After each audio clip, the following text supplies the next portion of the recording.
Assalomu alaykum. Peshqadamlik sari loyihasining navbatdagi sonida sizlar bilan ko'rishib turibmiz. Men Haydarova Dilobar, 37 yoshdaman. Peshqadam karvoni a'zosiman. Kitobxonlik kursini barcha mavsumlarda deyarli ishtirok etdim. Kitobxonlik kursi men uchun juda ham ko'p narsa berdi hayotimda. Uyimdagi kichkina kutubxonamni katta qilish niyati paydo bo'lib qoldi va yutuqlarimning eng kattasi bu Peshqadam karvoni a'zosiga aylandim. Dilobar opa, Peshqadam maktabi siz uchun nima?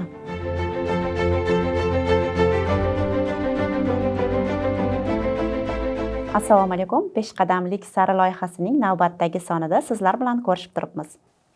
Bugungi mehmonimiz bilan tanishamiz. Assalomu alaykum. Va alaykum assalom.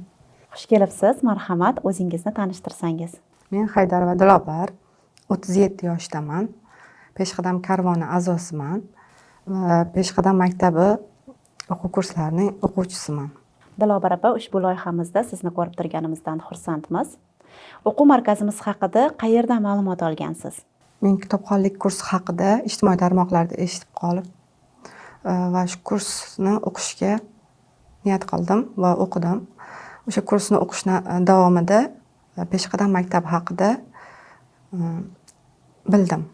Dilobar opa, kitobxonlik kursimizda ishtirok etdingiz. Adashmasam, bir necha mavsumlarda qatnashdingiz. Bunga sabab nima bo'ldi? Va siz bizni qaysi kurslarimizda ishtirok etdingiz yana?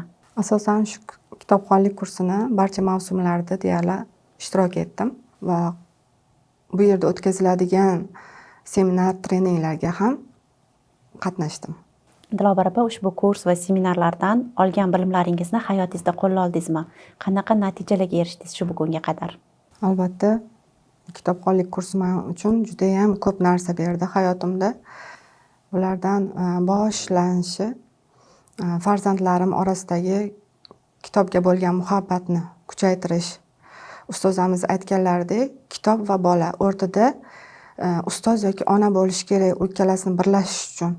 Bu ularni birlashtirish ona bo'lsa juda ham yana ham yaxshi bo'ladi. Va o'sha bolangizni xohishiga qarab, yoshiga qarab siz qanday kitob taqdim qilib berasiz va ayni o'smirlik vaqtida bolalaringiz bilan ham suhbat bo'la oladigan darajaga yetisharkansiz. Kitobxonlik kursining 3-mavsumi tugagandan keyin uyimdagi kichkina kutubxonamni katta qilish niyati paydo bo'lib qoldi va o'sha katta kutubxona qilish niyatiga biz erishdik. Tashkil qildik o'sha katta kutubxonani. Demak, katta kutubxonangiz kitobxonlik kursidan olgan natijangiz deb bemalol ayta olamiz. Albatta. Va yutuqlarimning eng kattasi bu Peshqadam karvoni a'zosiga aylandim. O'quvchilarimiz Peshqadam karvoniga a'zo bo'lishganda biz juda ham xursand bo'lamiz. Bu ham bizning yutuqimiz hisoblanadi aslida. Dilobar opa, shu yutuqlarga erishish, kurslarimizda o'qish mobaynida sizda qandaydir qiyinchiliklar yuzaga keldimi? Agar yuzaga kelgan bo'lsa, bular haqida ham aytib o'tsangiz. Kurslarga qatnashish jarayonida menda hech qanaqa qiyinchilik tug'dirilmadi. Bilimni takrori yaxshi degandek, har bir dars takror bo'lgani bilan ustozlar tomonidan beriladigan ma'lumotlar yangilanardi har safar. Va qiziqarli, yana ham qiziqarli bo'lib, barcha ayollarga foydali bo'ldi. Dilobar opa, Peshqadam maktabi siz uchun nima? Peshqadam maktabi nomi bilan Peshqadam har bir ayolni o'zini har bir sohasida peshqadam bo'lishga o'rgatadi. U yerda bo'ladigan kurslar ham har bir kurs ayollar uy bekasimi, har bir o'zini sohasida eng kerakli va eng peshqadami bo'lish uchun o'rgatiladigan bir maskan.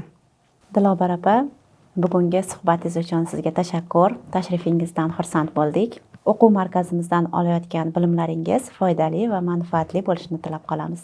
Agar siz ham o'quv markazimiz kurslaridan birortasida ishtirok etib, biz bilan peshqadamlik sari yo'lga chiqqan bo'lsangiz, ushbu loyihada ishtirok etish imkoniyati sizda ham mavjud.